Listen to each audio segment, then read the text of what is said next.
She burned for her career. I just let the fire out. The champagne flute felt heavier than it should have as I watched Elena work the room like the predator she'd always been. Her promotion party was in full swing, our house packed with her marketing firm colleagues, all of them treating my custom-built hardwood floors like a subway platform. "Lucas!" Elena's voice cut through the chatter like a blade. "Come meet the team properly." I approached the circle of suits, already knowing this wouldn't end well. Elena had that particular gleam in her eye, the one that meant someone was about to get filleted for the entertainment of others. "This is my husband Lucas," she announced, her smile sharp enough to cut glass. "No degree, no real career ambitions. He just builds things with his hands." The way she said it made honest work sound like a communicable disease.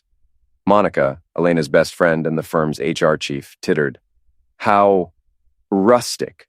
Miles Remington, Elena's boss and the evening's guest of honor, looked me up and down like I was something stuck to his Italian leather shoe. "Elena's told us so much about you. The stay-at-home husband who freeloads off her success." The circle erupted in polite laughter. I stood there, letting it wash over me, feeling something cold and final settle in my chest. "Well," I said, raising my glass with a smile that didn't reach my eyes, "here's to new beginnings. Cheers. This is the last time any of you will see me." I drained the champagne and walked toward the door, their laughter following me like smoke. But I paused at the threshold, pretending to check my phone, while Monica's whisper carried across the room. "He'll be out of your hair soon, Elena. Miles is ready to make his move."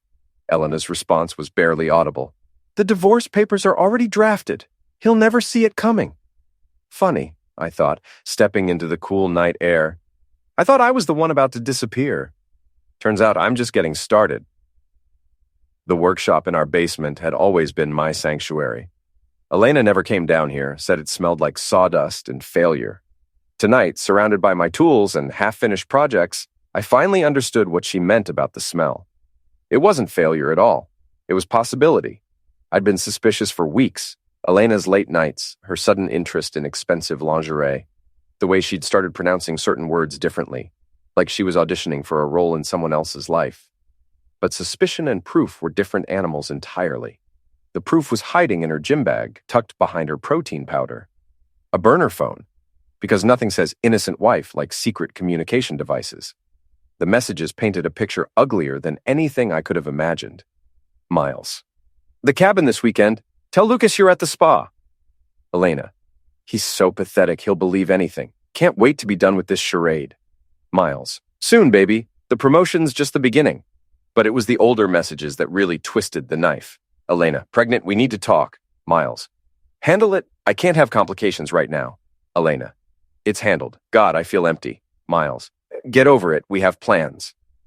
I set the phone down carefully, my hands surprisingly steady. Elena had been pregnant with his child, and they'd handled it. The workshop suddenly felt too small, the air too thin. I walked upstairs, moving through our house, my house built with these worthless hands, seeing it with new eyes.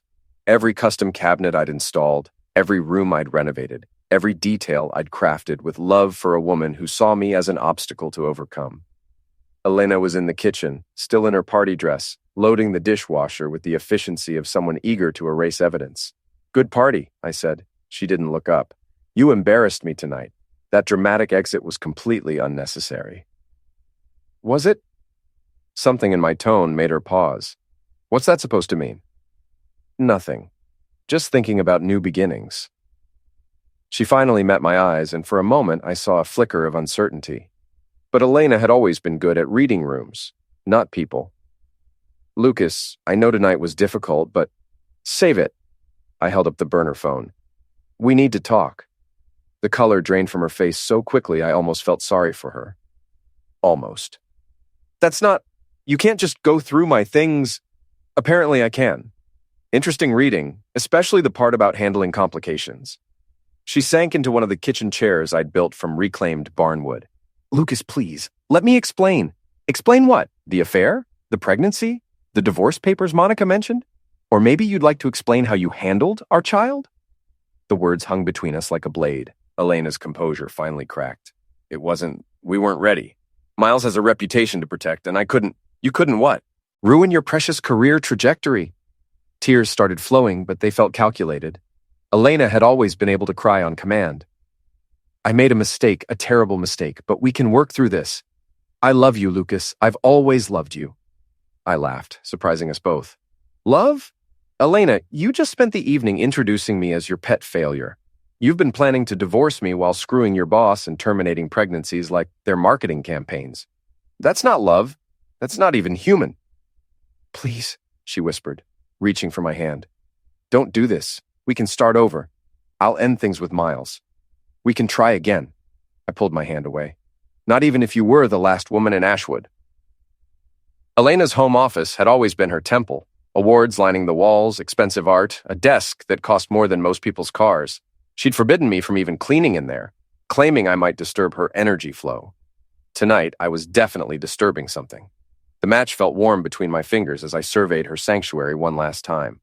All those awards, those irreplaceable keepsakes from her climb up the corporate ladder, years of careful image cultivation, all so flammable.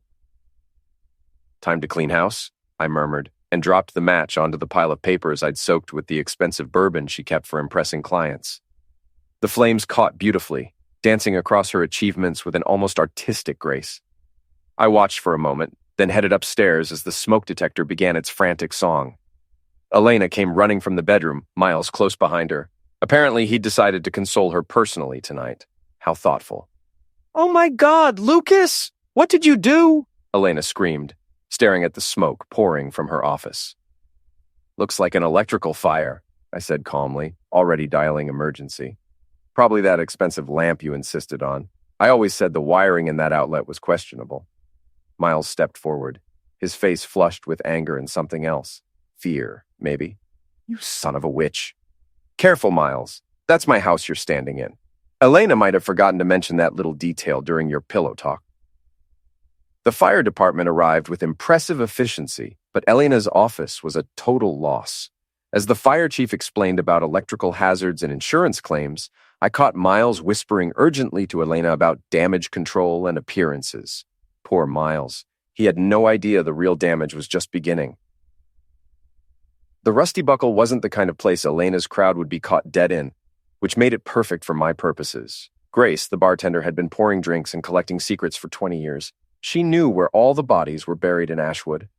Heard about the fire, she said, sliding a beer across the scarred wooden bar. Shame about Elena's office. Electrical problems. You know how old houses can be. Grace's smile was sharp as broken glass. Sure, electrical problems. Speaking of problems, your wife's been making quite the impression at the country club lately. Oh? Word is she and Miles Remington have been very close. Monica's been running interference, but people talk. I sipped my beer thoughtfully. People do love their gossip.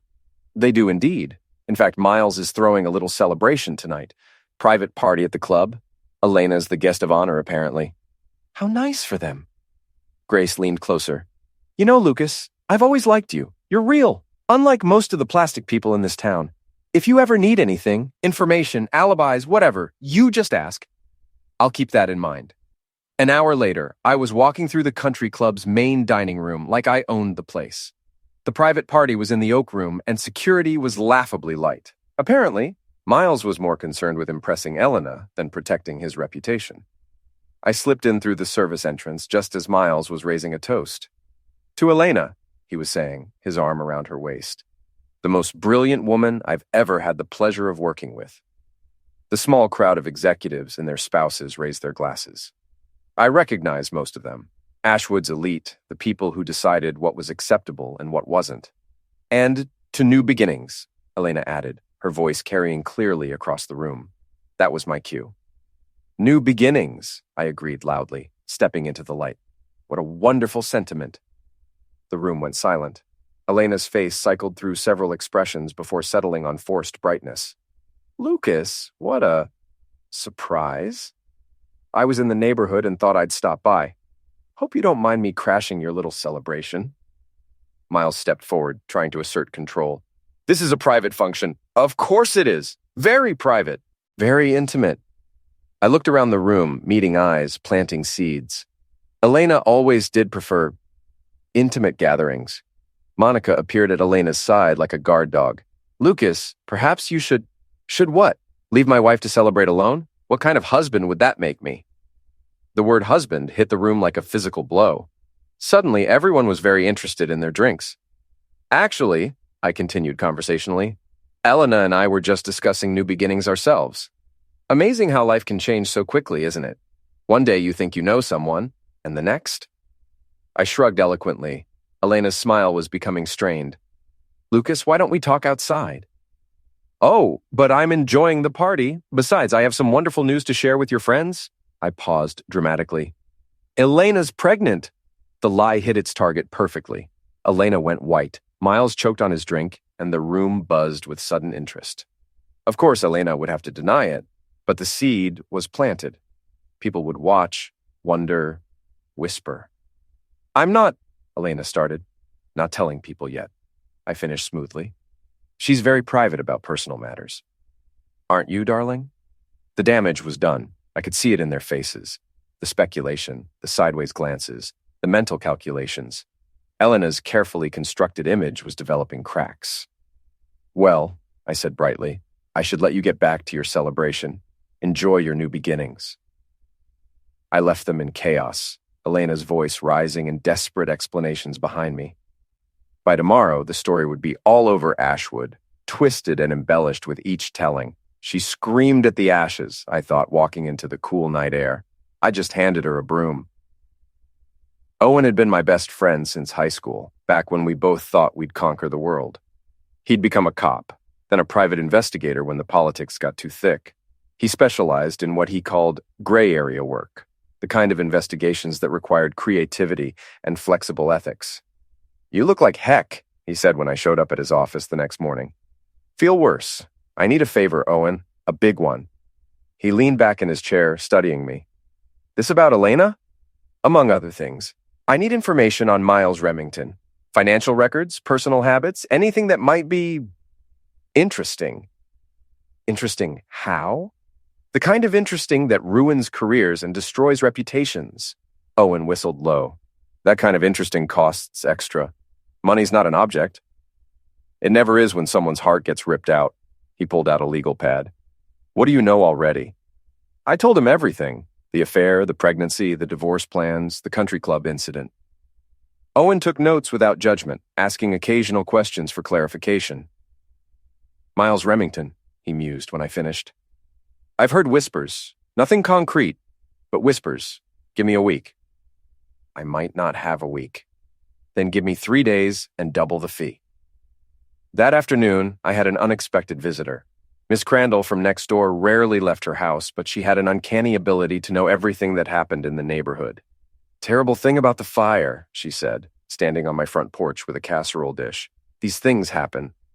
Oh, they certainly do, especially when people get careless. Her eyes were sharp behind wire-rimmed glasses. I've been watching the neighborhood for 40 years, Lucas. Amazing what you see from the right window. I'm sure. For instance, I saw Elena sneaking out last Tuesday night, and Wednesday and Friday. Always around 11, always in that little red car of hers, never came back until morning. I accepted the casserole. Thank you for the food, Miss Crandall. And I saw Miles Remington's car parked behind the grocery store last week. Funny place for a man like that to be shopping, don't you think? Especially since he wasn't shopping at all. Just sitting there, waiting. The old woman's intelligence network was better than the CIA's. If you ever need anything, she continued, anything at all, you just knock on my door, day or night. After she left, I found Owen's first report in my email. Miles had gambling debts, serious ones, the kind that required creative financing and flexible morality. More importantly, he'd been skimming from company accounts to cover his losses. I printed everything out and made copies. Then I made a few anonymous phone calls. By evening, the first package had been delivered to Monica's desk at the marketing firm. Photos of Miles and Elena together, financial records showing suspicious transactions, and a note. Thought the HR department should know what kind of leadership they're promoting. You can't outrun karma, I thought, watching Elena's office building from across the street. But you can try on foot.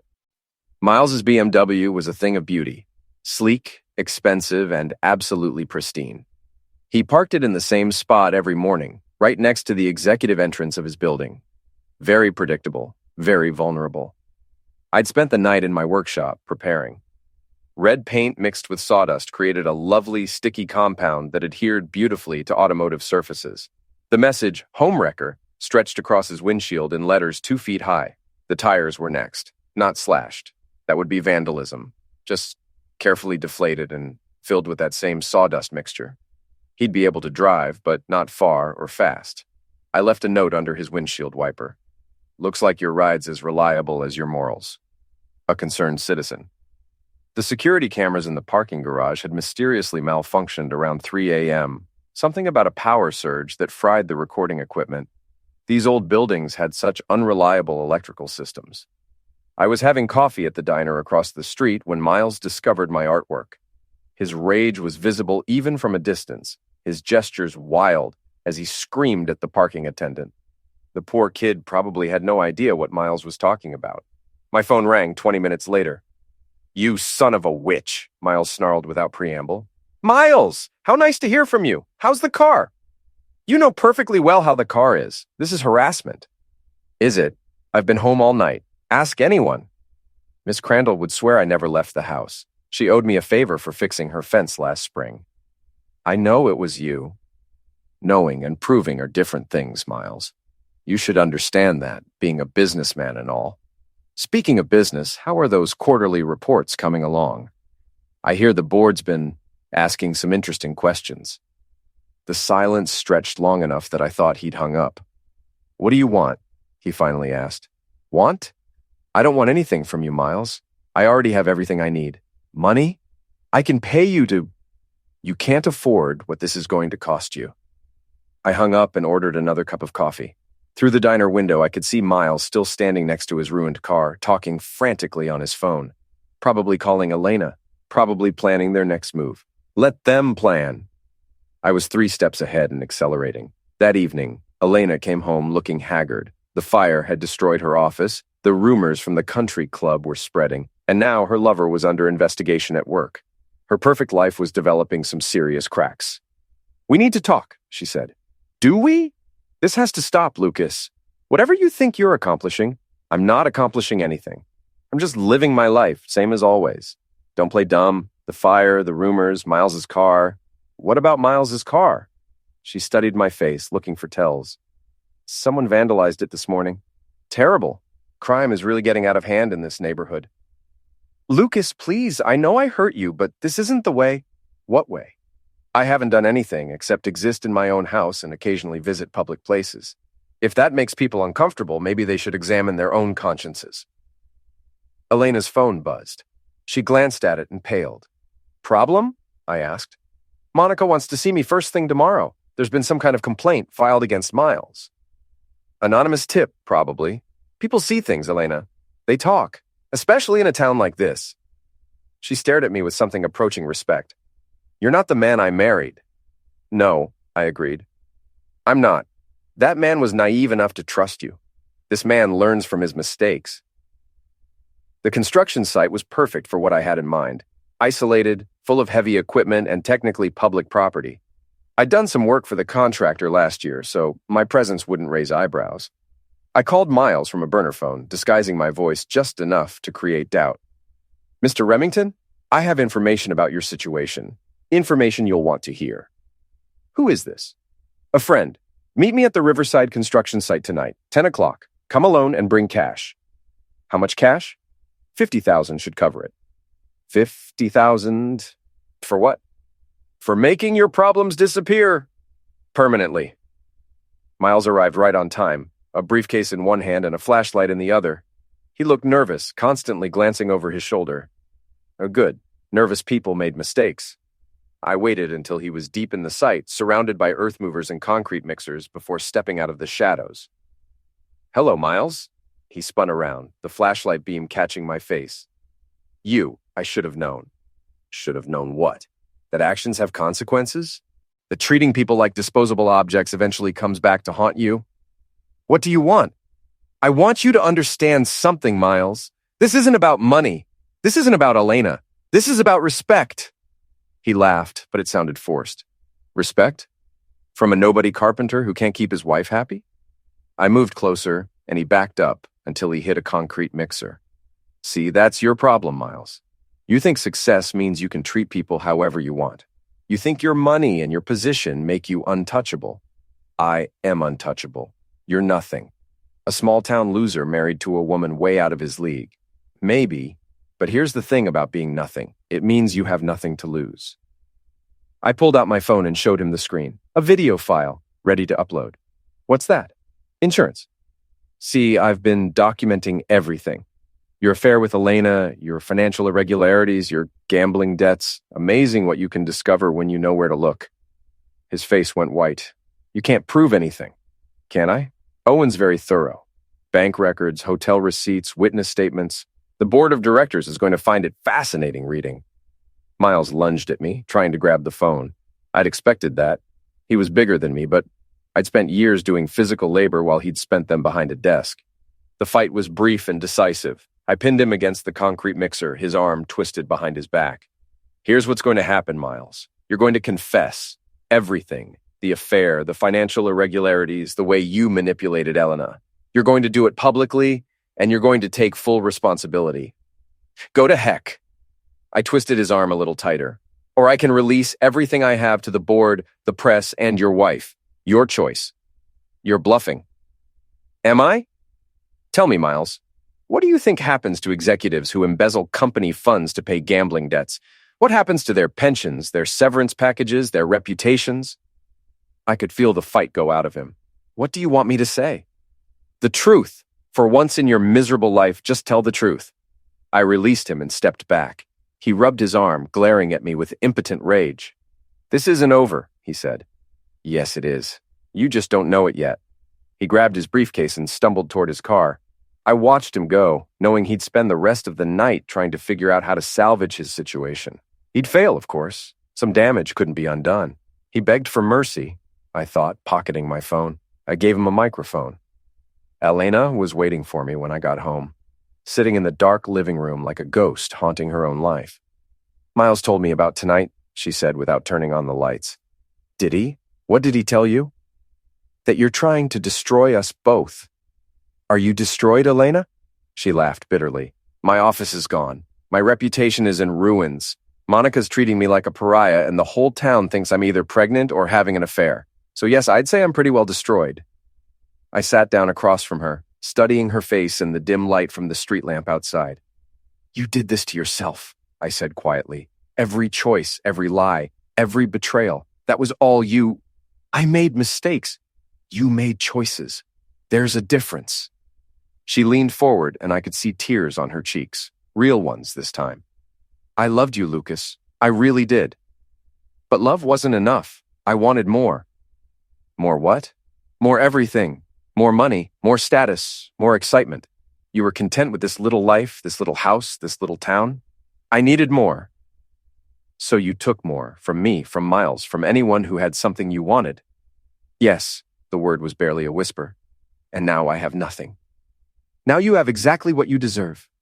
She stood up suddenly, anger flashing in her eyes. What I deserve? I deserve better than this. I deserve better than you. Maybe, but you don't get to decide what you deserve, Elena. The universe does that for you. The universe? You mean you? I mean consequences. I mean karma. I mean the simple fact that actions have results, and you can't charm or manipulate your way out of everything. She moved toward the door, then stopped. This isn't over, Lucas. I won't let you destroy everything I've worked for. You already did that yourself. I just made sure everyone could see it. After she left, I sat in the dark for a long time, thinking about love and betrayal and the price of ambition. Outside, Ashwood slept peacefully, unaware that its most perfect couple was finally showing their true faces. Tomorrow would bring new revelations, new consequences, new reckonings. But tonight, for the first time in months, I felt something approaching peace. The lakeside cabin had been in Elena's family for generations, a rustic retreat where the wealthy came to pretend they appreciated simple pleasures. It was also isolated, private, and the perfect place for a final confrontation. Elena had called that morning, her voice strained and desperate. Meet me at the cabin tonight. Please, Lucas. We need to end this properly. And what? This war between us, this destruction. There has to be a way to salvage something from the wreckage. I'd agreed, knowing it was probably a trap. Elena was cornered now, her career in ruins, her reputation destroyed, her lover under investigation. Cornered animals were dangerous, but they were also predictable. The storm hit just as I arrived, rain lashing the lake into whitecaps and wind howling through the pine trees. Very atmospheric. Elena always did have a flair for drama. Her car was already there, along with two others I recognized, Miles' replacement BMW and Monica's sensible sedan. So much for a private conversation. They were waiting in the main room when I walked in, huddled around the fireplace like conspirators planning a coup, which, I supposed, they were. "Lucas," Elena said, standing as I entered. "Thank you for coming. Wouldn't miss it. Though I notice you brought friends." Miles stepped forward, trying to project authority he no longer possessed. "We need to discuss terms." "Terms? For ending this harassment campaign of yours," Monica added. "We're prepared to make you a very generous offer." I looked around the room, at Elena's desperate hope, Miles's false bravado, Monica's calculated coldness. 3 people who'd spent their lives manipulating others, now reduced to begging. "Let me guess," I said. "Money. You want to buy me off?" "It's not buying you off," Elena said quickly. "It's compensation. For the house, for the inconvenience, for the betrayal? For the pregnancy you terminated? For the years of marriage you turned into a lie?" The room went silent except for the storm outside. "How much do you think that's worth, Elena? How much is a man's faith worth? His trust? His love?" "Name your price," Miles said through gritted teeth. "I don't want your money, Miles. I want something much more valuable." "What?" "The truth. All of it. On the record." I pulled out my phone and opened the live stream app Grace had helped me set up. The Ashwood Gossip Network had over 3,000 followers, half the town. "What are you doing?" Monica asked. "Giving you what you wanted? A chance to tell your side of the story, to explain yourselves to the people whose opinions matter so much to you." Elena realized what was happening first. "You can't." "I can. I am." I hit the record button. "Good evening, Ashwood. Lucas Moreau here, broadcasting live from the Whitmore family cabin. I'm here with my wife, Elena, her lover, Miles Remington, and their accomplice, Monica Chen. They have something they'd like to share with you." The viewer count was climbing rapidly. Grace was probably spreading the word through her network of bartenders, waitresses, and shop clerks. "Turn that off," Miles demanded. "Or what? You'll call security? We're alone out here, Miles. Just us and the truth." Elena tried a different approach. "Please, Lucas, think about what you're doing. This will hurt everyone." "Everyone's already hurt, Elena. The only question is whether they know why." Monica made a grab for my phone. I'd expected that too. She was fast, but I was faster, and more importantly, I was motivated. The phone stayed in my hands. "Tell them about the affair, Elena. Tell them about the pregnancy. Tell them about the divorce papers you had drawn up while you were still sharing my bed." "I won't." "Then I will." I turned to face the camera. "Ladies and gentlemen, my wife has been having an affair with her boss for over a year. She got pregnant with his child and terminated the pregnancy because it was inconvenient for their careers. She's been planning to divorce me while pretending to be the perfect wife." The viewer count hit 2,000 and kept climbing. Miles finally snapped. "Enough!" He lunged at me, and this time the fight was serious. He was desperate now, with nothing left to lose, and that made him dangerous. We crashed into the coffee table, scattering magazines and ashtrays. But desperation wasn't the same as skill, and I'd been preparing for this moment for weeks. I rolled with his momentum, using his weight against him, and came up with him pinned beneath me. "Tell them," I panted. "Tell them about the embezzlement. Tell them about the gambling debts. Tell them how you manipulated Elena into thinking you loved her when all you wanted was a convenient affair. Go to heck." I looked up at Elena and Monica, who were watching in horror. "He won't confess, but his silence speaks volumes, doesn't it?" Elena was staring at Miles with dawning realization. "The embezzlement? Miles, what is he talking about?" "It's not. I didn't." "You did," I said calmly. "Owen has the bank records. You've been skimming from company accounts for months to cover your gambling losses. Elena was just a convenient distraction, someone to blame when it all came out." I could see the moment Elena understood. The betrayal within the betrayal. The realization that she'd destroyed her marriage for a man who'd been using her. "You bastard," she whispered, but she was looking at Miles, not me. Monica tried to salvage the situation. "This is all speculation." "Is it?" I pulled out Owen's file and scattered the papers across the floor. Bank statements, hotel receipts, witness statements, photographs. 2 years of evidence. 2 years of lies and manipulation and theft.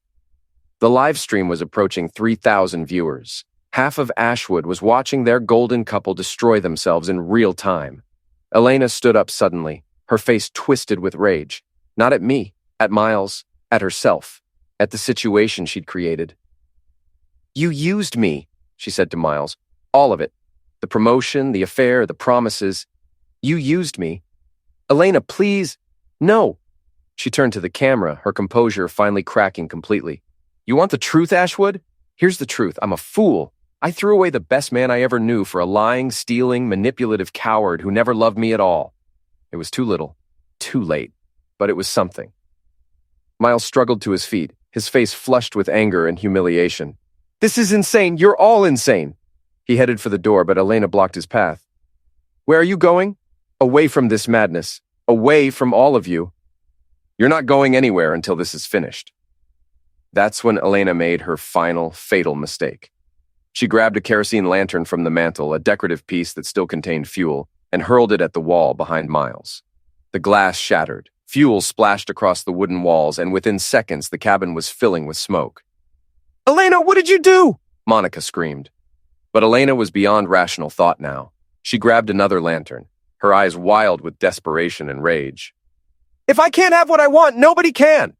She tried to light the second lantern, but I was already moving. I tackled her, wrestling the lantern away as the fire spread across the back wall.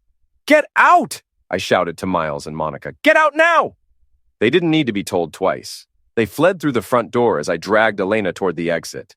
She fought me every step of the way, screaming incoherently about justice and fairness and the unfairness of consequences. We made it outside just as the first sirens became audible over the storm. Miss Crandall had been watching the live stream, of course. She'd called the fire department the moment she saw smoke in the background. Elena collapsed on the muddy ground, sobbing hysterically. Miles and Monica huddled by their cars, looking like refugees from their own ambitions. The cabin burned behind us, taking with it the last remnant of Elena's family legacy. Poetic justice, I thought. She'd tried to burn down my life and ended up incinerating her own. The fire trucks arrived first, followed by police cars and an ambulance. The volunteer firefighters did their best, but the old wooden structure was beyond saving. By morning, there would be nothing left but ashes and memories. Chief Morrison, who'd known Elena's family for decades, approached us as the paramedics checked everyone for smoke inhalation. "What happened here?" he asked. I looked at Elena, still sobbing in the mud, at Miles, who couldn't meet anyone's eyes, at Monica, who was already calculating damage control strategies. "The truth," I said simply. The truth finally happened. The live stream was still running, the viewer count now over 4,000. The entire town had witnessed Elena's confession, Miles's exposure, and the literal burning of their carefully constructed lies. Elena looked up at me from the ground, her face streaked with tears and soot. "I loved you," she whispered. "Despite everything, I really did love you." I knelt beside her, close enough that only she could hear my response. "You once said I had no future," I said quietly. "Turns out yours just went up in smoke." Then I stood up, pocketed my phone, and walked away from the wreckage of our marriage, leaving Elena to face the consequences of her choices alone. Behind me, the cabin continued to burn, sending sparks into the storm-dark sky like fallen stars seeking redemption. But some things, once burned, could never be restored, and some people, once revealed, could never hide again. The rain continued to fall, washing the smoke from the air, but not the truth from memory. By tomorrow, everyone in Ashwood would know exactly who Elena Moreau really was. And that knowledge would follow her wherever she went, for the rest of her life. Justice, I reflected, walking toward my truck, sometimes wore the face of fire.